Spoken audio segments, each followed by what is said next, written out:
হযরতে মুহাম্মদ আলী সমরকন্দ রহমতুল্লাহ আলাইহি নামক একজন আল্লাহর বান্দা, উনি বলতেছে কিয়ামতের কথা যখন আমি শুনলাম, আমি কিয়ামতের কথা শুই না আমার মনের ভিতরে একটু ডর লাগছে, ভয় লাগছে।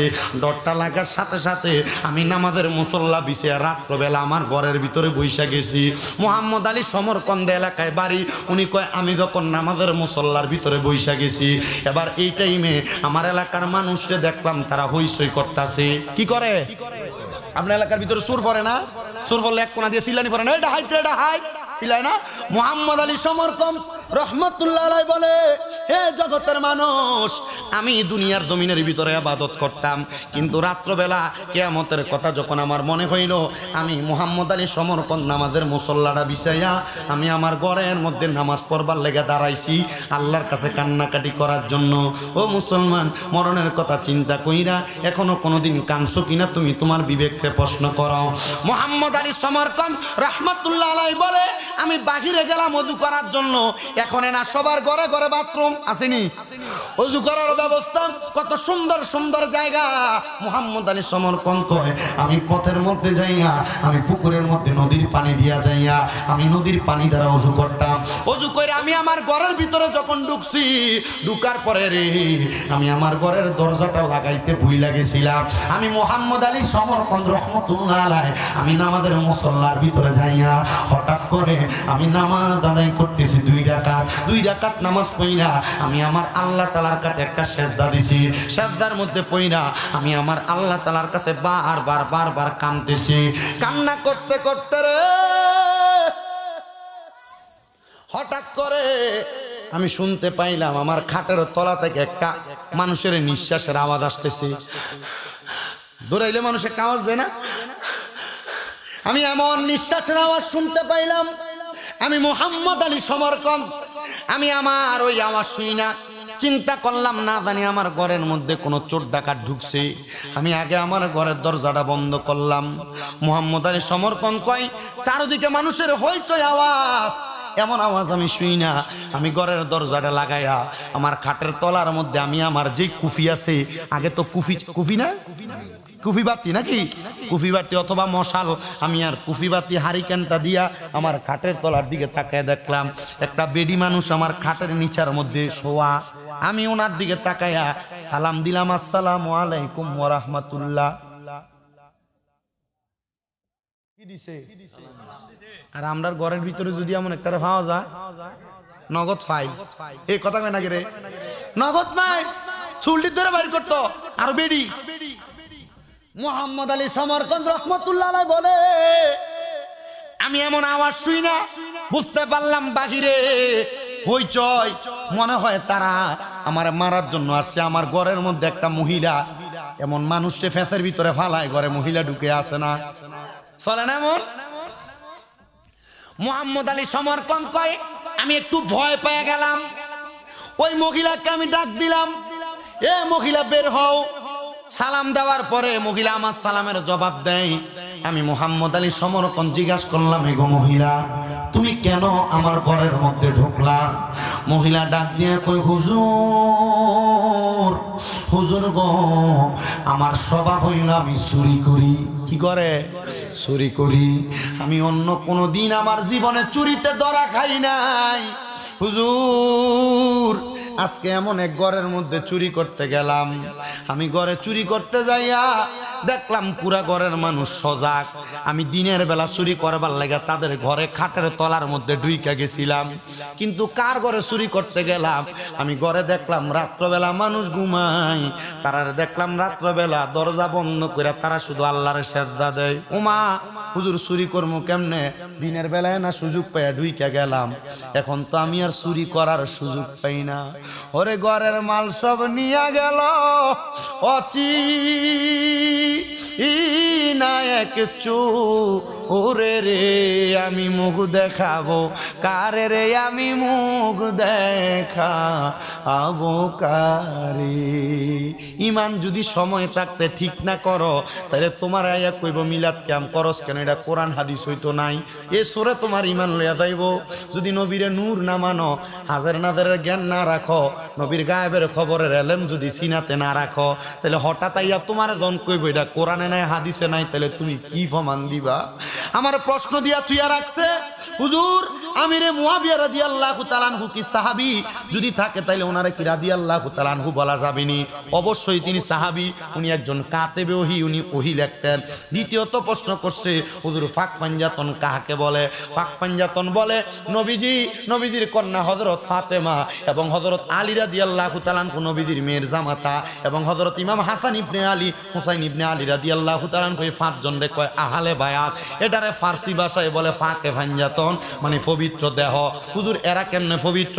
আল্লাহ কোরআনে কয় ইন্না মারহাবা কইতেন না, ইন্নামা ইউরিদুল্লাহু লিইউযহিবা আনকুমুর রিজসা আহলাল বাইতি ওয়া ইউতাহহিরাকুম তাতহীরা। আল্লাহ তাআলা ফাঁক পাঞ্জাতন রে এমন পবিত্র হিসেবে কবুল করছে, এই জন্য এদেরকে ফাঁক পাঞ্জাতন নাম দিছে পবিত্র হাঁসটা দেহ। এই প্রশ্নগুলোর উত্তর আমি আপনাদেরকে দিয়া গেলাম। এরা মানলে কি হইব, না মানলে কি হইব? আল্লাহর নবীজির কথা এরা যারা মানলো তারা যেন নূহ নবীর নৌকা দুইটা বাচ্চা গেল, এরা যারা মানলো না এরা জাহান্নামের অতল গহ্বরে গেল। এই জন্য বাবারা আপনারা পাক পাঞ্জাতন মানবেন। তো যেই কথা বলতেছিলাম, ওই সুন্নি মহিলা কে কয়, সুন্নি মহিলা কয় আমি দিনের বেলা সুযোগ খুঁজা চুরি করবার লাগা ঘরের ভিতরে ঢুইকা গেছি, কিন্তু রাত্রবেলা দেখি এই ঘরের মানুষ কেউ তো ঘুমায় না। কি করে? নামাজ পড়ে। জোরে কয় না? এ বেড়িরা এই মানুষ তো সবাই নামাজ পড়ে।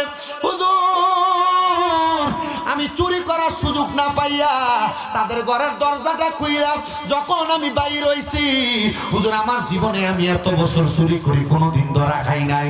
হুজুর গো আজকে যদি আমি ধরা খাইয়া যাই, আমি দৌড়াইছি আর দৌড়াইতে বলছি আল্লাহ তুমি যদি আজকের মতো আমারে বাঁচাইয়া দাও, আজকের মতো আমারে বাঁচাইয়া দাও, তাহলে আমি আর কোনোদিন চুরি করতাম না। হুজুর এখন যদি ওই এলাকার মানুষ আমারে পাইয়া যায়, আমি বাইর হওয়ার সময় তারা টের পাইয়া চিল্লাইতেছে চোর চোর বইলা, তাহলে তারা আমারে মারবে, আমারে আঘাত করবে, আমি চোর হিসাবে মানুষকে মুখ দেখাইতে পারবো না। এ হুজুর আপনি যদি আমার এখন তাদের সামনে নিয়ে যান, তারা আমারে আঘাত করবে। হুজুর আপনি বলেন না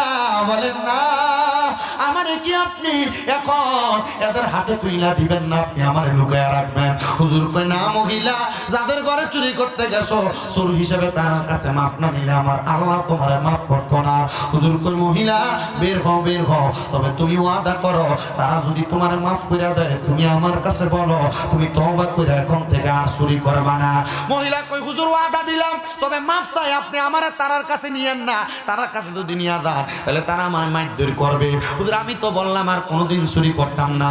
হুজুর কয় না মাফ চাইলো, এর আগে তো অনেক চুরি করছো, আগে তারার কাছে মাফ চাইবা, তারপরে আল্লাহর কাছে মাফ চাইবা।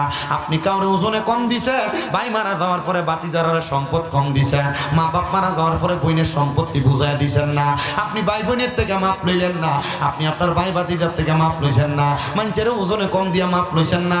আল্লাহর কসম আল্লাহর কাছে সারা জীবন কপাল ঠেকাইয়া কাঁদলে আমার আল্লাহ মাফ করবে না। ওরে বিচার হবে কর্ময় অনুসারে, কঠিন হাসরে বিচার হবে কর্ময় অনুসারে। কষ্ট হয় আপনারা? কষ্ট হইতেছে আমার? আপনারা কষ্ট হইলে আপনারা দান গা, অসুবিধা নাই, কারণ ওয়াজ আপনার বাড়িতে বই হন বাইন 2 ঘন্টা হয়ে গেছে গা। কষ্ট হইতেছে আপনারা?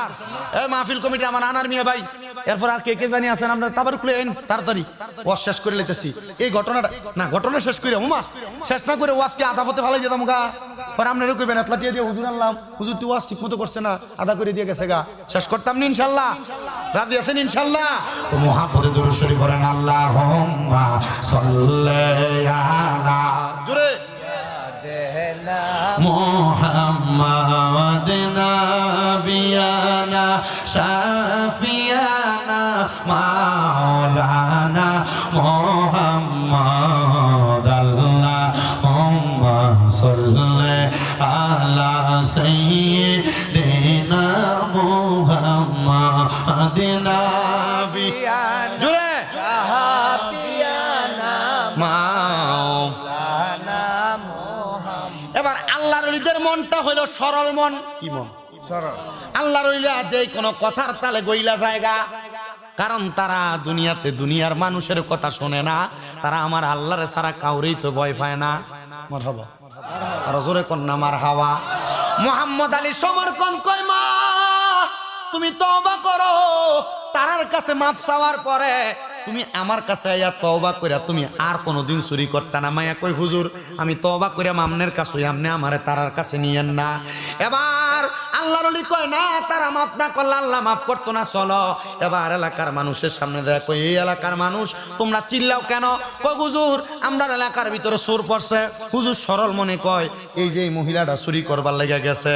এই আমনে না মহিলার কথা কইছি, মানে আমনে যে বুঝে আরে একটা ফেসে হয়ে যায়। আচ্ছা এবার দিয়ে কই আমনে তো রাগ করে নেবেন। বলতেছে এই মহিলাটা চুরি বোতল দিয়ে বোঝে আর কিতা কইরাম, এই মহিলাটা চুরি করতে আসছে, তোমরা তারে মাফ করে দাও। তো সুর যদি ধরা খায় এলাকার মনে করেন যে এটা কোনোদিন মশাও মারে না, এটা সুর রোজে একটা মারে, কথা কয় না না। সুর চুরি করে অভাবে ফইরা, আবার অনেকে খাচ্ছতের কারণে চুরি করে। হযরত ওমর রাদিয়াল্লাহু তাআলা আনহুর নিয়ম ছিল এলাকাতে কোনো মানুষ যদি চুরিদারি করতো তার আগে জিজ্ঞাসা চুরি করছস কেন, যদি কইতো অভাবের কারণে তাহলে তার মাফ করে দিত। মারহাবা কয় না কেন? ওমর রাদিয়াল্লাহু তাআলা আনহু বলছে যদি কোনো এলাকার মধ্যে কোনো প্রজা যদি এলাকার ভিতর চুরি করে অভাবের কারণে, তাহলে ওই এলাকার বাদশার হাত পা ধরে কাটতে দাও। কারণ কি বলে বাদশা ওই এলাকার মানুষের কাম দিতে পারে না, বিদায় হাতে চুরি করে। এই কথা কন না কেন? কথা বলেন ঠিক কিনা? বাংলাদেশের সরকার যখন পতন হয়েছে আমি আল্লাহর কাছে দোয়া করছিলাম, আল্লাহ পতন যেহেতু হয়ে গেছে এখন তো নতুন একটা সরকার বয়াইবা, আল্লাহ এমন একটা লোক বয়াইও বাংলা সংসদে যে আল্লাহর কোরআন দিয়া বাংলাদেশটা চালাইবো। কোরআন দিয়ে বাংলাদেশ চালাইলে বেকার থাকতো না, দুর্নীতি থাকতো না, অন্যায় অত্যাচার থাকতো না, জুলুম থাকতো না। যে কোয়াল এই মাথা কথা কয় না কেন? কথা কন ঠিক কিনা? এবার মোহাম্মদ আলী সমরকন বলে আমার সামনে তারা মহিলাটারে মারছে, এ মহিলার বাড়ি আমরা এলাকাতই, কিন্তু মারার পরে আমি মোহাম্মদ আলী সমরকন মহিলাটারে নিয়ে গেলাম, নিয়ে তারা সুন্দর কইরা তার আদর যত্ন কইরা রাখলাম, তারা তওবা করাইলাম। এবার এই মাইটটা খাওয়ার কারণে পরের দিন মহিলাটা ইন্তেকাল করছে। আমি পুরো এলাকায় খবর দিলাম, এলাকার মানুষ যে মহিলাটা চুরি করতে আসছিল এই মহিলাটা তো মারা গেছে, তোমরা তার জানাজার নামাজটা পড়বার লেগে আসো। আল্লাহর কসম আমি মোহাম্মদ আলী সমরকন্দের দাওয়াতে একটা মানুষও তার জানাজার নামাজে আসে নাই। আমি একা একা তার জন্য দোয়া কইরা, কারণ একজনে তো ইমামতি হয় না, সর্বনিম্ন পেছনে একজন মানুষও দাঁড়ানো লাগে অথবা দুইজন মানুষ পেছনে দাঁড়ানো লাগে। উনি বলে আমার সামনে আর কেউ নাই, কেউ জানাজার নামাজে আসে না, আমি আবার একা একা তার লাশটা জানাজা ছাড়া দাফন করে দিছি। সবাই কয় এ মোহাম্মদ আলী সমরকন তোমার আমরা এতদিন ভালো জানতাম, ভালো আলেম মানতাম, কিন্তু তুমি দি একটা চোর মহিলার তুমি জানাজা পড়লা, চোর মহিলার কাফন দাফনের দায়িত্ব নিলা। মোহাম্মদ আলী সমরকন কয় এ জগতের মানুষ রে, আমার আল্লাহ তাআলা কারে কোন সময় কবুল করে এটার কোনো তো ঠিক নাই। তোমরা তার জানাজা পড়ছো না, ঠিক আছে, তোমরা চোখে সে অপরাধী, সে তো তোমরা আর মাইর খাওয়ার আগে আমার কাছে তওবা করছে, শুধু তোমরার কাছে মাফ চাইবার লাগে আইছে, তোমরা তারে মাফ করছো না, তোমরা তারে উল্টা ফিরাইয়া তার এখান থেকে দৌড়াইছ। এই এলাকার মানুষ জানাজা যেহেতু পড়ছো না, ঠিক আছে আমি একা একা তারে দাফন কইরা দেই। মোহাম্মদ আলী সমরকন কয় সকাল থেকে বিকাল পর্যন্ত আমি একা একা কবর খুঁজছি। কবর করা কিন্তু মিন্নত আছে, মিন্নত আছে না? আমি দোয়া করি আমার দুই চাচা আমারে মানে ভাতিজা ডাকে আর কি কুমিল্লাতে, লিটন কাকা, তার কাম হইলে গাড়ি ঠিক করে, কিন্তু আলহামদুলিল্লাহ অনেকগুলা কবর খুঁজছে। এরপর আরেকজন আছে মাসুম কাকা, ইলেকট্রিক মিস্ত্রি, কিন্তু এর এলাকা যদি কেউ মরে এর ফোন দিলে কাম ফালাই দিয়া কবর করতে জায়গা মারহাবা কোন। এমন অনেক লোক দেখা যায় না বাংলাদেশে যে জীবনে 1000 কবর খুঁজছে, এর পেশা বানায় নিছে, এটা একটা নেশা। আবার আপনাদের কিশোরগঞ্জে কোন বেড়া জানি ঘোড়া দিয়ে কবর করবার লেগে যায়, এমন কিশোরগঞ্জের পশ্চিম সাইডে ময়মনসিংহের এর কাছাকাছি মনে হয় ঘোড়া চইরা চইরা কবর করবার লেগে যায়। এটা একটা ট্রেন্ড আর কি, মনে করেন তার একটা পেশা বানাইছে। চিন্তা করে এতগুলা কবর করতেছি, আপনারা যাইবেন কবর করবার লেগা, কি লেগা এই কবর যখন করবেন কবরের কথা মনে হইলে আপনি নামাজ পড়বেন, কবরের কথা মনে হারি ইমানির ঘরে কেমনে শুয়ে থাকবো। যদি এলাকার কোনো মানুষের দোয়ায়, আমরা এলাকার ভিতরে বাইন্দা লইছে অমুক এলাকা থেকে একজন লোক আই আমরা এলাকার মরা মানুষের দোয়াইবো না, এটি করেন না। কোনো মানুষ যদি মারা যায়, মারা গেলে ওই মানুষটা যখন দোয়াইবো তখন যুবক পোলাপান মুরব্বী যারা আছেন যা দাঁড়ায় থাকবেন, কেমনে দোয়াইটা চাইবেন, কথা কন না করে কেমনে দোয়াই কি করবেন এটা চাইবেন, চাইলে লাভ আছে। তখন মনে করেন আপনার বাবা মারা গেল, আপনি নিজে আপনার আব্বারে গোসল দিবেন। আমার ওয়াজ কি আপনারা বুঝতেছেন? আপনার এলাকার মানুষ কি ওয়াজ শোনেন আমি জানি না, তবে আমি যে ওয়াজ করি এটা লিগেল ওয়াজ। সোশ্যাল মিডিয়া যারা ইউটিউবে আমার ওয়াজ দেখে এরা জানে আমি ওয়াজ এমনি করি। কষ্ট হইতেছে আপনারা? তাহলে কোন মানুষ যদি মারা যায়, যে দোয়ায় তার সামনে যাইবেন, 2-3 জন ঢুইকা তারা সহযোগিতা করবেন, কিভাবে দোয়ায় দেখবেন। রাজি আছেন? মা বোন যারা পর্দার আড়ালে শুনতেছেন, ডরাইবেন না, ভয় পাবেন, এটা ভয়ের জিনিস না। এটা যদি করেন আপনার লাভ হবে। এলাকাতে এখন দোয়াইন্য মানুষ টোকায় পাওয়া যায় না, কথা কয় না, ঠিক না? দোয়াইন্য মানুষ টোকায় পাওয়া যায় না। আপনি ওই এলাকায় যে মহিলারা মানুষ মারা গেলে মহিলাদের সাথে দোয়ানের কাজে সহযোগিতা করবেন, ডরাইবেন না, মনে মনে জিকির করবেন, তখন আস্তাগফিরুল্লাহ পড়বেন, ইস্তেগফার পড়বেন। দোয়ানের সময় যাইবেন, ওই যে ব্যক্তি দোয়ায় তার সাথে একটু লাশ আঙ্গি দিয়ে ধরবেন, লাশের একটু ডাইনি বামে করাইবেন, তখন আস্তে আস্তে শিখবেন। তখন আপনার মা মারা গেলে আপনার মায়ের লজ্জাস্থান অন্যজন দেখবে কেন, অন্য দোয়ান্য মহিলা দেখবে কেন? তখন আপনি আপনার মারে ধোয়াইতে পারবেন, আপনার বোনরে ধোয়াইতে পারবেন, আপনার চাচি জেডিরে ধোয়াইতে পারবেন। কারণ আমরা ফোলাফাইন এডি করে না, আমরা ফোলাফাইন আছে মোবাইলে মার মার মার মার ঠুস ঠুস ঠুস, কথা কেন কেন? এটা সুরে ফাতিহা দিন গেলে সই করে করতে পারতো না, এটা মোটামুটি আমি ঠিক আছে কথা কন। এজন্য আমি আমার যুবক ভাইদেরকে বলবো, আমার মুরব্বী বাবাদেরকে বলবো, এলাকায় কোনো মানুষ মারা গেলে এটারও যখন দোয়াইন্য মানুষ ধোয়াইবো, আপনি তার সাথে দোয়া নিতে সহযোগিতা করবেন। পর্দার আড়ালের মা বোন যারা শুনতেছেন শুনবেন, আপনাদেরকে বলবো, এলাকায় কোনো মহিলা মারা গেলে যে মহিলা দোয়াইবো তার সাথে ওই মহিলা দোয়াইন্য ঘরের ভিতরে যাইবেন, সুন্দর করে তার দোয়ানু দেখবেন, তখন আপনি আপনার নিজের আত্মীয় স্বজনকে দোয়াইতে পারবেন। মানুষ মারা গেলে দোয়াইন্য লোকের অভাব হবে না, এগুলা করার দরকার আছে। খবর করুন না, লোক পাওয়া যায় না। গভীর মনোযোগ দেন বাবারাম। মুহাম্মদ আলী সমরকন কয়, আমি তারে কাফন দাফন দিয়া তারে কবরে নামাইছি, জানাজা দিছে। একজনই কি জানাজা দিব? তোমার বয়স যখন পড়বে বাটি, সঙ্গী হবে বাঁশের লাঠি, কিছু কিছু কম শুনবি তুই কানে, হায় রে কিছু কিছু কম শুনবি তুই কানে। ওরে বল কমিবে হাতে পায়, পেশারে মাথা তারে গোড়াই, ছোট অক্ষর দেখবি না নয়নে, নিরঞ্জনে দিবে তোরে দোজকের আগুনে, কন্যা ফুরবে তোরে দোজকের আগুনে, নিরঞ্জনে দিবে তোরে দোজক। বাবা আমি বুড়া অনের আগে আপনারা আমার বুড়া বানাইন না, কারণ আমি মোটামুটি ওয়াজ যদ্দূর করি, আমি 1 ঘন্টা 20 মিনিটের বেশি ওয়াজ করি না। আমি চিন্তা করলাম নতুন এলাকায় একটু বেশি করে ওয়াজ করে দিয়ে যাই, এর লাগে আমি ওয়াজটা করছি এতক্ষণ পর্যন্ত, নাহলে আমি জীবনে এতক্ষণ ওয়াজ করতাম না। তবে মনে রাখেন আমার আগামী 15 তারিখে নিকলি একটা মাহফিল আছে, নাগার কি হাটি জানি একটা বললো, ওই নিকলিতে ইনশাল্লাহ যদি ফারেন, কাছাকাছি নি নিকলি, বেশি দূরে 7 কিলোমিটার, ওই মার হাবা বহুত দূরে। এটা কি তা? আচ্ছা সুন্নি মাহফিল, আচ্ছা এটাও কয়ে দিব, জানুয়ারির 1 তারিখ। কোন জায়গা এটা? মুমুরদিয়া মিরপাড়া, ফতে আলী মীর সাহেবের বড় বাড়ির মাঠ প্রাঙ্গণে বিশাল ওয়াজুজার মাহফিল, জানুয়ারির 1 তারিখ বুধবার। মাওলানা রায়হান জালালি সাহেব আসবে, আলামিন হানাফি সাহেব আসবে, ইনশাআল্লাহ আপনারা সবাই যাবেন, আল্লাহ কবুল করুক, আমিন কোন, আরো জোরে কোন আমিন। তো যেই কথা বলতেছিলাম, যেই কথা বলতেছিলাম, হযরতে মুহাম্মদ আলী সমরকন্দ বলেন, আমি একা একা তারে মাটির নিচে খাদায়া ফেললাম, জানাজা দিলাম না, তারে মাটি দিয়া আমি বাড়িতে আসার পরে গভীর রাত্রে আমি আমার আল্লাহ তাআলার কাছে নামাজ পড়ে পড়ে দোয়া করি, আল্লাহ ওই মহিলাটা যে মারা গেছে তুমি তারে কবুল করো, তার জীবনের গুনাহগুলো মাফ করো।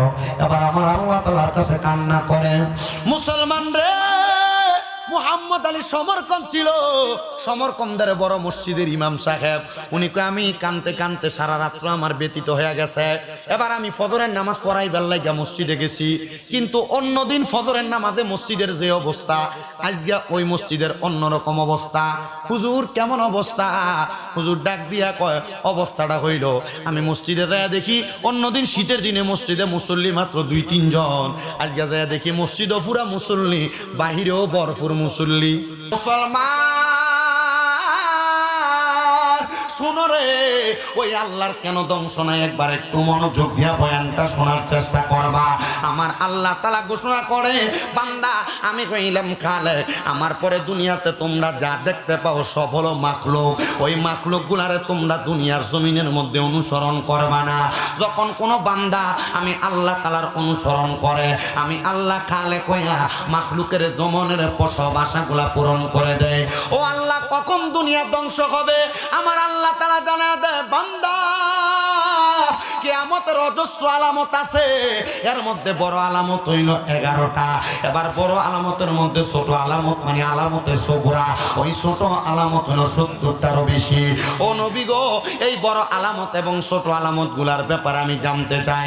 আমি আপনাদের কাছে কিয়ামতের ছোট এবং বড় মিলে কয়েকটা আলামতের কথা বইলা দিয়া যায়। আমরা সমাজে মানুষ মুসলমান দাবি করে, কিন্তু মুসলমানটা নামে মুসলমান দাবি করে, এই মুসলমানটার নামে মুসলমানিত্ব আছে কিন্তু কামে মুসলমানিত্ব নাই। যে তো কিয়ামতের আলোচনা এবং ঈমানের আলোচনা দুইটা বিষয় একসাথে চলে আসবে। আপনাদের কাছে কোরআনুল কারীমের আয়াত তেলাওয়াত করেছি। আমার আল্লাহ তাআলা কোরআনুল কারীমের মধ্যে বলেন, বিসমিল্লাহির রহমানির রহিম, ইয়া আইয়ুহাল্লাযীনা আমানুত্তাকুল্লাহা ওয়াল তানজুর নাফসুম মা কদ্দামাত লিগাদিন ওয়াত্তাকুল্লাহা ইন্নাল্লাহা খাবীরুম বিমা তা'মালুন। আমার আল্লাহ ডাক দিয়া কয়, বান্দা, ইয়া আইয়ুহাল্লাযীনা আমানু, যারা ঈমানদার, ইত্তাকুল্লাহ, তোমরা আল্লাহর সবচাইতে বেশি ভয় করো, তোমরা আল্লাহর ভয় করো। ওয়াল তানজুর, তোমাদের তাকানো উচিত, নাফসুম মা কদ্দামাত লিগাদ, তোমাদের পূর্ববর্তীদের দিকে, তারা তোমাদের জন্য পূর্বে কি প্রেরণ করেছে। আল্লাহ কয় ইত্তাকুল্লাহ ওয়াত্তাকুল্লাহ, তোমরা আল্লাহকে আবার ভয় করো। হুজুরা, আমাদেরকে এই আয়াত দিয়ে আল্লাহ কি বুঝাইছে আমরা তো জানার দরকার আছে। আল্লাহ যে আয়াতের প্রথমে বললো ইমানদারেরা আল্লাহরে ভয় করো, আমরার এলাকার তো কত ইমানদার আছে নামাজও পড়ে সুদও খায়, আসেনি? ধরে কয় না আসেনি? আমরার এলাকায় কত ইমানদার আছে নামাজও পড়ে বাইবাতিদার জমি দখল করে খায়, নামাজও পড়ে পরে সম্পদ লোভ করে, নামাজও পড়ে মানুষের ওজনে কম দেয়। কত ইমানদার, ওই ইমানদার গুলার ব্যাপারে আমার আল্লাহ তাআলা কত সুন্দর আয়াত নাযিল করে দেয়। আল্লাহ কয়, বান্দা, তোমরা আমি আল্লাহরে ভয় করো। আল্লাহ কেমন ভয় করতাম? আল্লাহ কয়, ভয় করার মতো করো। কারণ যারা আমি আল্লাহরে ভয় করে তারা কোনোদিন হারাম খায় না, যারা আমি আল্লাহরে ভয় করে তারা কোনোদিন কুফরি করে না, যারা আমি আল্লাহরে ভয় করে তারা কোনোদিন শিরিক করে না, যারা আমি আল্লাহরে ভয় করে তারা কোনোদিন পরের হক খায় না, যারা আমি আল্লাহরে ভয় করে তারা কোনোদিন অপকর্ম করে না। আল্লাহ কেন এই কথাটা বললেন? আমার আল্লাহ কয়, বান্দা, ইন্নাল্লাহা খাবীরুম বিমা তা'মালুন, নিশ্চয়ই আমি আল্লাহ তাআলা তোমাদের অন্তরের সব খবর সম্পর্কে জানি। রব্বুল আলামিন আল্লাহ ওই কিয়ামতের কয়েকটা আলামতের কথা আপনি আমার বলেন গো। আমার আল্লাহ তাআলা ঘোষণা করে, বান্দা, বড় বড় আলামতের মধ্যে একটা আলামত হইল কিয়ামতের পূর্বে এমন একটা অবস্থা হয়ে যাবে, পূর্ব দিক থেকে খাটো খাটো কিছু লোক আগমন করবে যারা আল্লাহ তাআলার কাবা ঘরটারে ভাঙ্গার জন্য যাবে। ও আল্লাহ, তারা যদি কাবা ঘর ভাঙ্গা পালায় তাহলে আমরা কারে সেজদা দিব, কারে সেজদা দিব? ও বাবারে, আল্লাহর কাবা ঘর ভাঙতে যাবে কথা সত্য, ওই কিয়ামতের পূর্বে দুনিয়ার জমিনের মধ্যে এমন একজন ব্যক্তি আগমন করবে যার নাম হবে ইমাম মাহাদি রহমতুল্লাহ আলাইহি। উনি যখন আগমন করবে ওনারে টপকে যায় কেউ কাবা ঘর ভাঙতে পারবে না। ইমাম মাহাদি যখন আগমন করবে, ওনার আগমনের পরবর্তী সময়ে একজন লোক আগমন করবে যার নাম হবে দাজ্জাল। ওই দাজ্জাল লোকটার কোনো চোখ থাকবে না, কানা দাজ্জাল নামক। ওই দাজ্জালটা যখন আগমন করবে রে বাবারা, ওই দাজ্জাল আগমন কইরা দুই হাতের মধ্যে জান্নাত এবং জাহান্নাম দেখাইব। বান্দা, জান্নাত দেইকা পাগল হইয়া তোমরা দাজ্জালের প্রতি ঈমান আনতে যাইবা, তখন তোমার ঈমানটা তালাক হইয়া যাইব। ও বান্দা, ওই ঈমানটার যদি তালাক না করতে চাও, কিয়ামতের আলামতগুলা যদি দেখা যদি বুঝতে চাও, তাইলে দুনিয়াতে এখন থেকে নবীর প্রতি ঈমান আনো। এবার আপনারা আমার সাথে পড়বেন কোন কোন বিষয়ের প্রতি ঈমান আনবেন, আর কিয়ামতের কঠিন মুহূর্তে আপনি কোন কোন বিষয়গুলা দেখা বুঝবেন। আমার সাথে সবাই জোরে জোরে পড়েন, আমানতু বিল্লাহি। জোরে পড়েন, আমানতু বিল্লাহি ওয়া মালাইকাতিহি ওয়া কুতুবিহি ওয়া রাসূলিহি ওয়াল ইয়াউমিল আখিরি ওয়াল কদরি খাইরিহি ওয়া শাররিহি মিনাল্লাহি তাআলা ওয়াল বাসি বাদাল মাউত। জবান খুলে শুনে কোন আল্লাহু আকবার। এক নাম্বার আল্লাহর প্রতি ঈমান আনবেন, আল্লাহর প্রতি ঈমান। হুজুর, আল্লাহর প্রতি ঈমান কোনটা? মনোযোগ দেন। আল্লাহর প্রতি ঈমান হইল আমরা এক আল্লাহরে বিশ্বাস করে কুল হুয়াল্লাহু আহাদ, আল্লাহ এক, আল্লাহ ছাড়া কোনো প্রভু নাই। লাম ইয়ালিদ ওয়া লাম ইউলাদ, তিনি কাউরে জন্ম দেয় নাই, তিনার কাছ থেকে কেউ জন্ম নেয় নাই। আল্লাহ আপনার আর কি উপাধি আছে? আল্লাহুস সামাদ, আল্লাহ কারোর সমকক্ষ নয়। আমার আল্লাহ কারোর কাছে চায় না। আমার আল্লাহ সকল কিছুর সৃষ্টিকর্তা। ওই এক আল্লাহরে মানা, এক আল্লাহ ছাড়া কাউরে সেজদা না দেওয়া, এটা হইল আল্লাহর প্রতি ঈমান, তাওহীদের প্রতি ঈমান। গভীর মনোযোগ দেন বাবা। আমার আল্লাহ তাআলার উপর ঈমান, তাহলে আল্লাহ ছাড়া কাউরে সেজদা দেওয়া যাবে? আল্লাহ ছাড়া কাউকে সেজদা দেওয়া যাবে না। আল্লাহ ছাড়া কারোর কাছে মাথা অবনত করা যাবে না। আল্লাহকে এক আল্লাহ বইলা মানা, এটা হইল দুনিয়ার জমিনের মধ্যে আল্লাহর প্রতি ঈমান। যেহেতু ঈমানের বয়ান দিছেন, আসেন 2 নাম্বার আমানতু বিল্লাহি, 2 নাম্বার ওয়া মালাইকাতিহি, ফেরেশতাদের প্রতি ঈমান। ফেরেশতাদের প্রতি ঈমান কেমনে আনবেন? আপনার 2 কাঁধের মধ্যে 2 জন ফেরেশতা, কিরামান কাতিবিনা ইয়ালামুনা মা লা তাফআলুন। আমার আল্লাহ তাআলা আপনার কাঁধের মধ্যে 2টা ফেরেশতা দিছে। ওই 2টা ফেরেশতা ডাইন কাঁধ এবং বাম কাঁধের মধ্যে বইসা আপনার জন্য অনেক কিছু লিখতেছে। ভালো কাজ করলে ভালোটা লিখতেছে, খারাপ কাজ করলে খারাপটা লিখতেছে। শুধু তারা নয়, আপনার রহমতের অনেক ফেরেশতারা অবজারভেশন করতেছে। আপনার চারদিক দিয়ে আপনার সব কাজ সম্পর্কে অবহিত হইতেছে। এগুলার সাক্ষী কিন্তু ফেরেশতারা দিবে।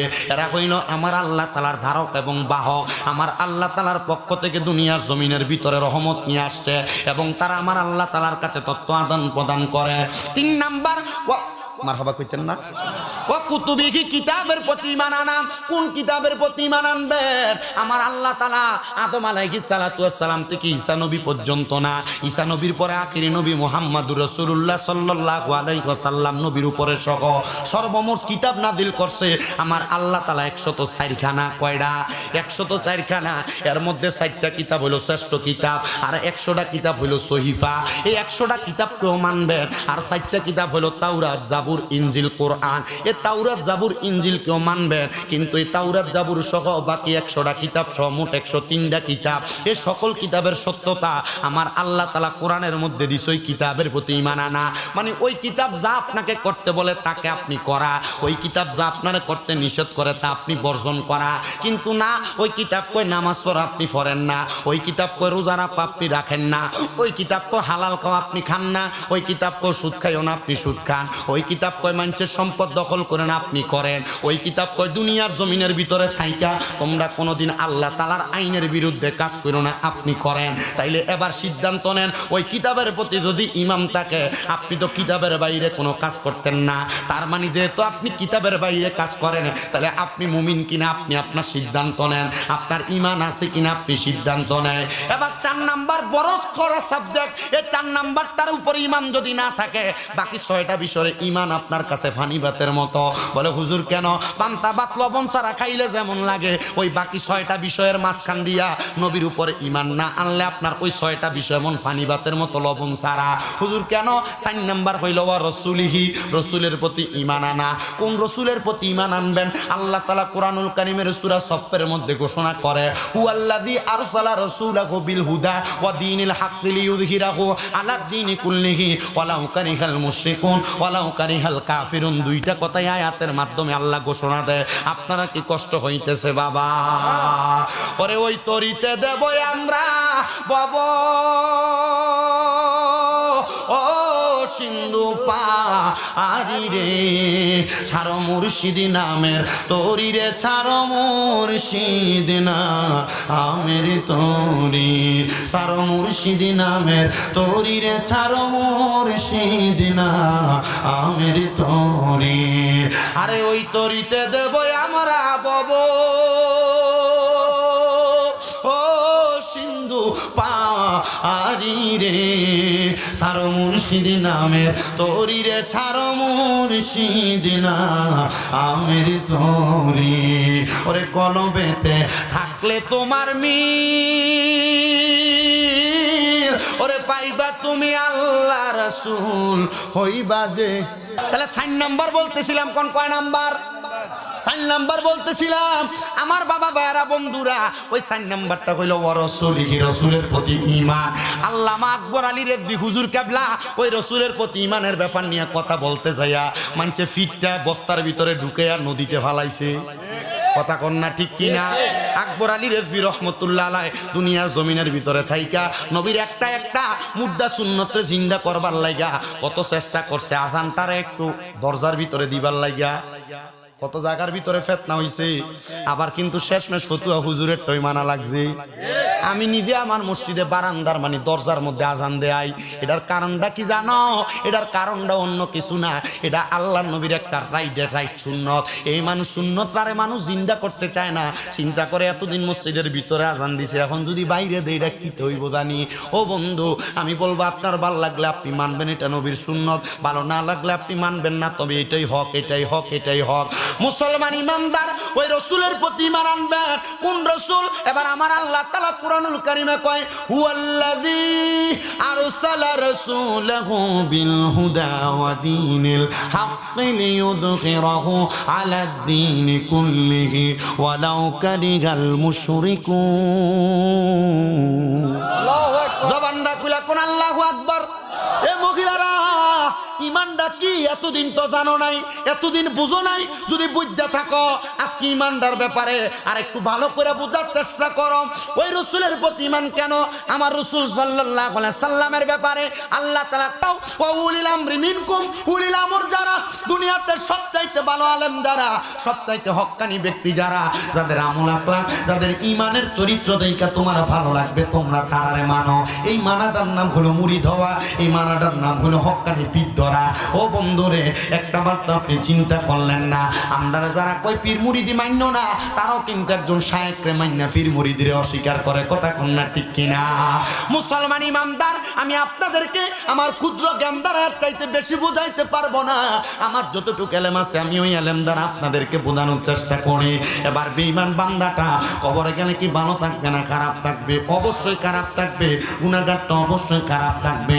কিন্তু আমার নবী কই, ইমানদার, ওই ইমানদার যখন মারা যাইব রে, ও দুনিয়ার মুসলমান, ইমানদারটা মারা যাওয়ার পরে যখন ইমানদার বান্দাটারে কবরের মধ্যে থেকে রুহুটা যখন দুনিয়া থেকে নিয়ে যাইব, ইমানদার বান্দার রুহুটা নিয়ে আজরাইল ফেরেশতা উপরের দিকে যাবে, রহমতের ফেরেশতারা হালান ওয়া সাহালান মারহাবান কইয়া স্বাগতম জানাইব।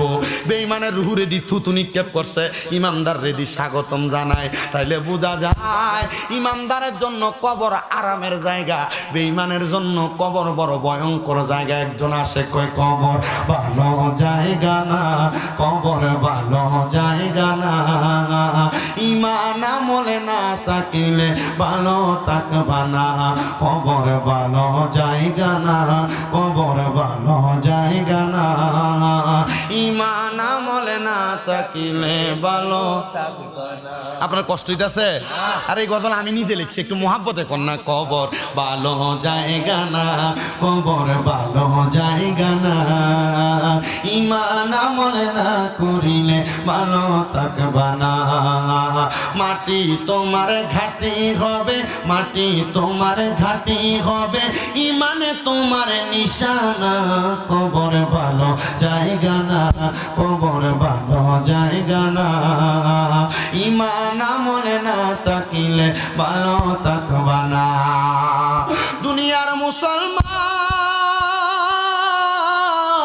ও কিশোরগঞ্জের পশ্চিম চাতলার বাবা, এবার চিন্তা করে দেখো রে, আমার আল্লাহ তাআলা ইমানদারের রুহুডারে এবার কত আরাম দেয়। আসমানের ফেরেশতারা কইব, স্বাগতম স্বাগতম ইয়া আইয়ুহাল মুমিনিন, হে মুমিন তোমার স্বাগতম। বেঈমানরে কত লাঞ্ছনা দিছে, বঞ্চনা দিছে, কিন্তু ইমানদার নেদি কবরের ভিতরে স্বাগতম জানায়। যে তো ইমানের বয়ান, ওই ইমানদার বান্দার রুহুডারে আজরাইল ফেরেশতা কত জায়গায় রাখতে চাইবো, জান্নাতের স্বর্ণ এবং রূপার পেয়ালাতে রাখতে চাইবো, কিন্তু স্বর্ণ রূপার পেয়ালার মধ্যে ইমানদারের রুহু থাকবে না।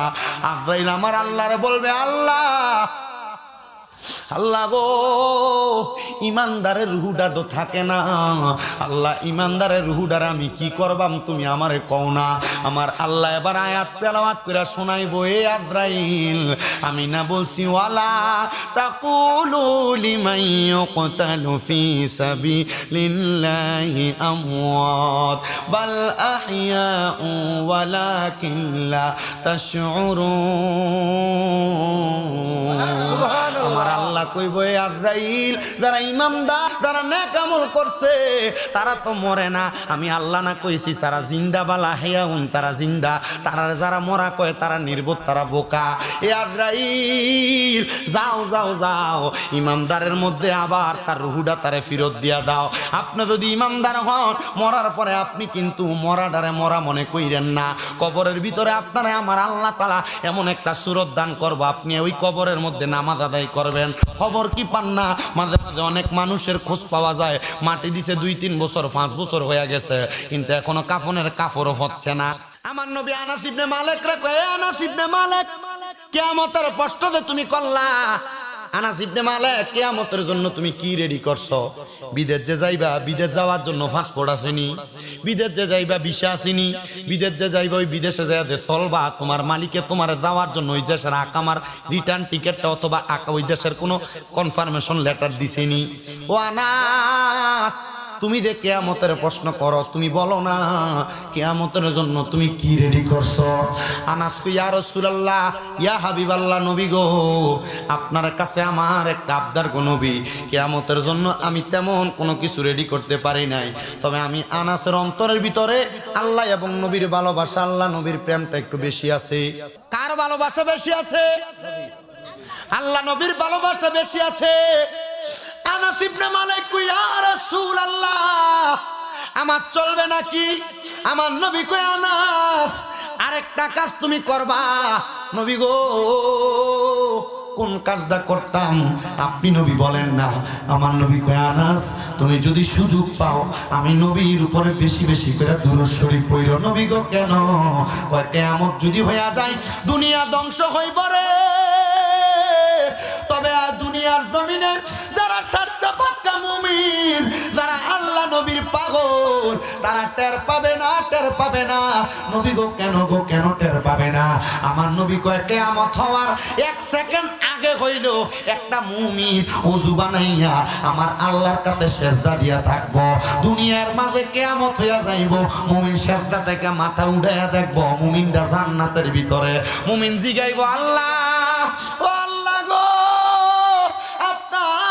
আমি জানতে চাই আমি তো জান্নাতে এই জায়গায় থাকার কথা না আমি সিজদা দিছিলাম এই কিশোরগঞ্জের এই পশ্চিম চাতলের মসজিদের ভিতরে আমি এত সুন্দর জায়গায় এলাম কেমনে ফেরেশতারা কইব এরে বান্দা শোনো শোনো শোনো কিয়ামত হয়ে গেছে ঈমান থাকার কারণে তোমাকে আমার আল্লাহ তাআলা কিয়ামতের পরে জান্নাত দান করে দিয়েছে আনাস ইবনে মালিক ডাক দিয়া ইয়া রাসূলুল্লাহ নবী গো ও দয়ার নবী মায়ার নবী রাহমাতুল লিল আলামিন নবীজি আপনার কাছে জানতে চাই কোন আমলের কথা আপনি আমি আনাসরে বলবেন আমার নবী কয় আনাস তুমি যখনই সুযোগ পাইবা আমি নবীর প্রতি দুরূদ শরীফ আদায় করবা আনাস ইবনে মালিক কয় ঠিক আছে আমি আমার পুরাটা দিনরে 4 ভাগ করলাম নবীজি 24 ঘন্টারে 4 ভাগ করলাম আমার নবী কয় আনাস 4 ভাগ কইরা কি করবা আনাস কয় ইয়া রাসূলুল্লাহ 4 ভাগের মধ্য থেকে একটা অংশ আপনি নবীর দুরূদ পড়ে আমি আমার সময় কাটায় দেব আমার নবী কয় আনাস রে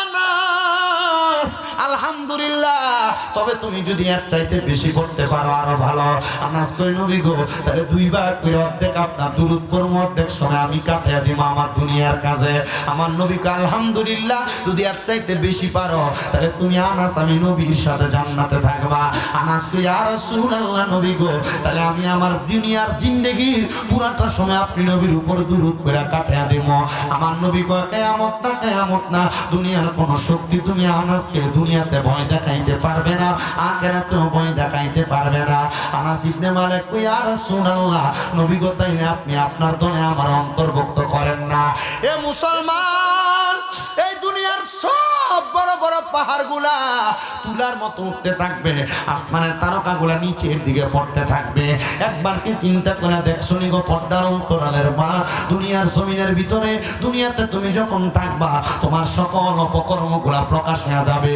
এ বাবারা তোমার সকল অপকর্মগুলা প্রকাশ হয়ে যাবে তুমি কি ওই কিয়ামতের জন্য প্রস্তুত আছো নি কিয়ামতের আলামত সংগঠিত হয়ে যাবে তাকে দেখো সিরিয়া নামক এলাকার মধ্যে ছোট ছোট বাচ্চারা বলছে আমাদেরকে কাফের মুশরিকরা আঘাত করেছে আমি আমার আল্লাহর কাছে বিচার দিয়া দিব যে সিরিয়া নামক শাম এলাকার জন্য আমার নবী দোয়া করছে আল্লাহুম্মা বারিক লানা ফি শামিনা ওয়া ইয়ামিনিনা আমার নবী কইছে আল্লাহ আপনি বরকত দেন শাম দেশে ইয়ামেন দেশে ওই সিরিয়া নামক এলাকা বিজয় হয়ে গেছে আহলে সুন্নাত ওয়াল জামাতের মানুষদের হাতে এখন সিরিয়া এলাকা একজন সৈনিক হাতে বন্দুক নিয়া সৈনিকের পোশাকটা পইরা বলতেছে আল মসজিদ হাযা আহলে সুন্নাত ওয়াল জামাত মানে এই মসজিদ আহলে সুন্নাত ওয়াল জামাতের মসজিদ কইতেছে এই মসজিদ আহলে সুন্নাত ওয়াল জামাতের মসজিদ এই সিরিয়া আহলে সুন্নাত ওয়াল জামাতের সিরিয়া এত সুন্দর করে কয় তার মানে নবীদের ভবিষ্যৎবাণী যখন সিরিয়া বিজয় হয়ে যাবে গাজওয়াতুল হিন্দ যুদ্ধ করার জন্য প্রস্তুতি নিবা গাজওয়াতুল হিন্দ দেখছেন নাকি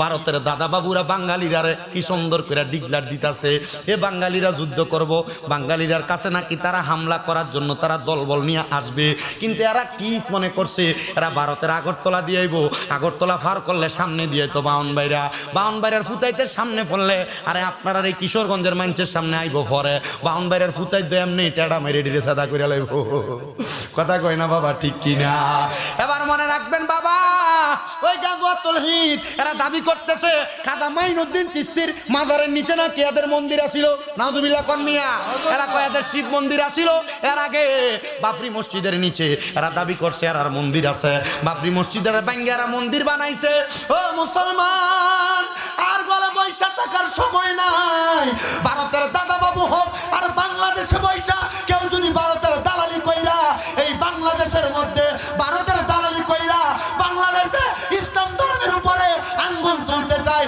বাংলার মুসলমান এদের আঙ্গুল বটকে দিতে মাঠে নামতে রাজি আছি না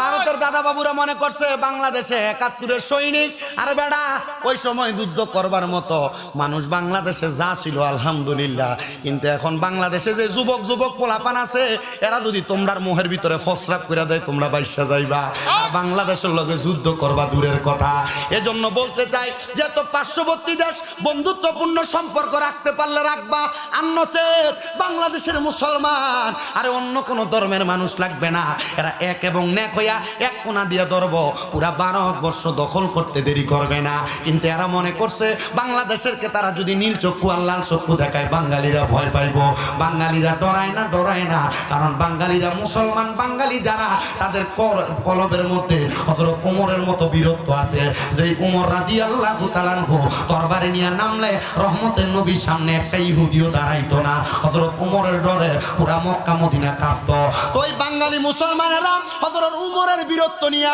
বাংলাদেশকে রক্ষা করার জন্য মাঠে নামবে আরে মনে রাখবা যদি গুরু গোবিন্দর মতো ভারতের দাদা বাবুরা বাঙালিদেরকে বাংলাদেশ দখল করার জন্য আসতে চায় তাহলে বাঙালিরা শাহজালালের ভূমিকা নিয়ে বাংলা রক্ষা করতে প্রস্তুত কথা কোন প্রস্তুত আল্লাহ তাআলা ওই প্রস্তুত থাকার তৌফিক দান করুক জোরে কোন আমিন কারণ বাঙালিরা তীরবল্লম দিয়া যুদ্ধ করে না বাঙালিরা আল্লাহু আকবরের ধ্বনি দিয়া নাসিরউদ্দিন সিপাহসালার মতো গুরু গোবিন্দর বড় রাজপ্রাসাদ ভাঙ্গা দেয় বাঙালিরা তীরবল্লম দিয়া যুদ্ধ করে না বাঙালিরা ইমানের পাওয়ার দিয়া দুনিয়ার জমিনের ভিতরে যুদ্ধে জয়লাভ করে ওই ইমানের পাওয়ারটা আপনার আসেনি আপনি একবার চিন্তা করবেন তো শুনেন বাবারা যেই কথা আমি আপনাদেরকে বলতেছিলাম